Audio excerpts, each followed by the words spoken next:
I cannot count the times that someone has asked me if I know who Trey Crowder is, the liberal redneck. I get asked that question all the time. People wants to know if I've ever met him. And the truth is, no, I've never actually met him. He's from Salina, Tennessee, which is about 3 hours west of me. I'm over here in the Cumberland Gap, so pretty good distance in between us. But there was a time when we both were in Knoxville around the same time, and back around 2010 or 2011, I don't admit this to very many people, but I'm going to go ahead and tell the world. I actually tried my hand at stand-up comedy. Went to some open mic nights at a place that's no longer there, but it was called Side Splitters in Knoxville. I used to go there and tried it out. I tried it out 4 or 5 times. I realized it wasn't for me. But I do remember back then seeing Trey during open mic nights before he blew up as the liberal redneck. And I remember when he did thinking, wow, that's so cool that someone from our part of the world with those kind of viewpoints has exploded onto the scene doing this. And I've been a fan of him ever since. I've went and seen him perform. I think he's awesome, but no, we've never talked, we've never shook hands, never met as far as that goes. But recently he released a video where he was talking about he felt worried about the upcoming election, and he felt like that Biden should step down, and he felt like that Biden should hand over the reins to someone younger. And when he did, a whole lot of his followers just really came after him. A lot of people unfollowed him. A lot of people started, just giving him a lot of grief over having that viewpoint. And it got me to thinking about things as we go into this election. I think right now more than ever, we all need to be unified and realize that we're on the same team here.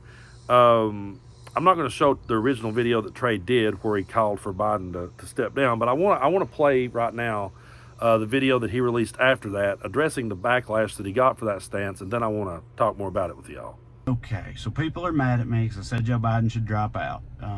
And that's fine. You're totally allowed to be mad at me. I get it. I am shocked because I guess it's the bubble I live in or the company that I keep. I genuinely believe that was the prevailing wisdom on the American left. Everybody I talk to, all my group chats, all the smartest people I know, friends of mine that work in D.C., everybody has been saying the same thing. I did not know that was that divisive or that would garner that type of pushback. I genuinely didn't. I feel very stupid now for having not known that, but I really didn't.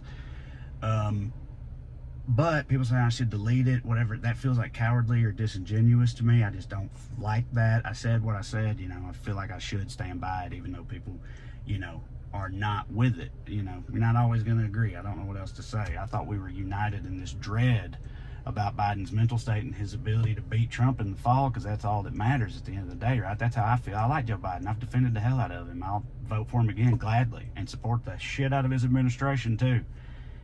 I'm just worried. I'm worried about him being able to win, and I don't know how other people aren't worried too. Maybe it's not that maybe you are worried, but you just feel that the only real option right now is to rally around and support him, and that's fair enough. Again, I said on Skews the other night with Smart Mark, we talked about this for a whole hour. We were saying, all this, and I said then, I was like, I think once he's 100% the candidate, and maybe you feel he is, nothing's changed, and it probably won't. At that point, you got to rally, and I will rally because it doesn't do any good. But nothing's ever going to change if people don't, voice their discontent, which I thought more people were feeling, I guess. I hope that's clear. I don't know. What I do hate very much is that, I've always said my biggest pet peeve about being on the left in this country is all the infighting, and we're at each other's throats all the time, and I can't stand that, and I hate that I've contributed directly to that or that I've engaged in that. That's a real bummer. But again, I did not anticipate that when I said what I said. I thought we were allowed to criticize our leaders, and I thought more people were concerned about it, and I want to make it very clear. I hope, with every part of me, I hope that you all are right and I'm wrong, and I'm not just saying that. I really genuinely do. But I'm worried about it. I'm worried about it because I'm real worried about what happens if we don't win.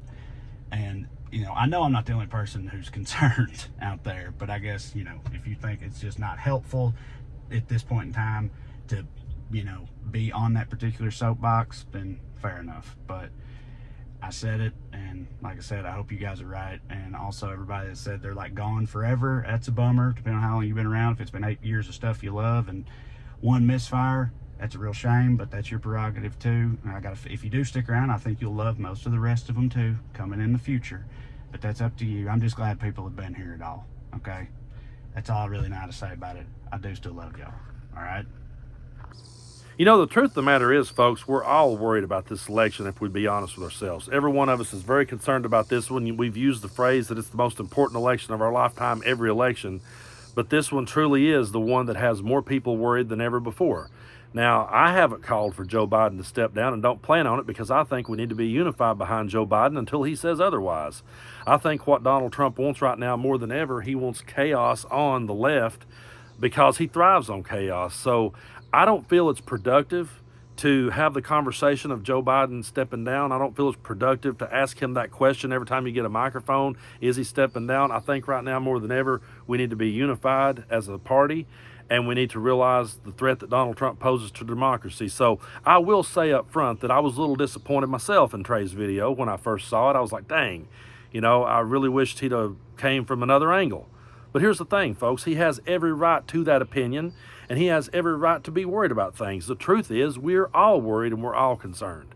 So to anyone out there who unfollowed Trey Crowder over all of this, I would say to you, you should reconsider that and go back and give the guy a follow, because he has said so many good things and made so many good points. Are you really going to throw someone away because of one disagreement you had over the fact that you both were worried? Because we're all worried. Everybody's worried. So I just think it's very unfair to crucify someone over having that stance. I don't agree with that stance. I don't think that Joe Biden should step down. I think that we should rally around him right now and rally around the idea of preserving our democracy, and we should all be unified.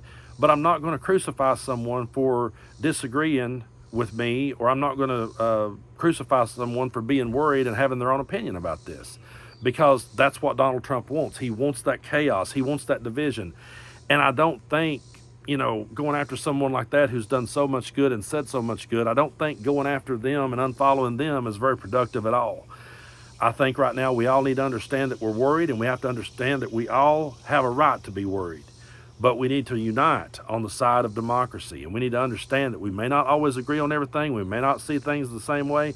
We may have different ways of going about it. But at the end of the day, we all are in this for democracy. We're all in this to defeat Donald Trump. And that's the message we need to send to Donald Trump, and that's the message we need to send to MAGA. Regardless of how you feel about this, we all have our feelings. We all have our thoughts on it. Regardless of how you feel, the one thing we have in common is we want to see Donald Trump defeated. We want to see this radical ideology of Project 2025 shelved forever. We want it. That's the one thing we all share in common. Now's not the time for us to all start turning on one another over a difference of opinion. That's not who we are. We're not an occult, okay? We don't follow the leader just because he's our leader. That's not who we are, so let's not act like him, okay? I didn't agree with what Trey said in his original video, but I understand that he has a right to believe that, and I'm going to be, I'm always going to follow the guy, unless he just one day falls and hits his head and becomes a Trump supporter, and then then I'll be the first one to say, well, sorry, he's touring with Kid Rock. I'm going to tap out now, but I don't think that's going to happen. So let's all stay focused here, folks, and unite to defeat Donald Trump and to defeat this radical ideology that is Project 2025. And let's stop beating up our own, because now is not the time for it.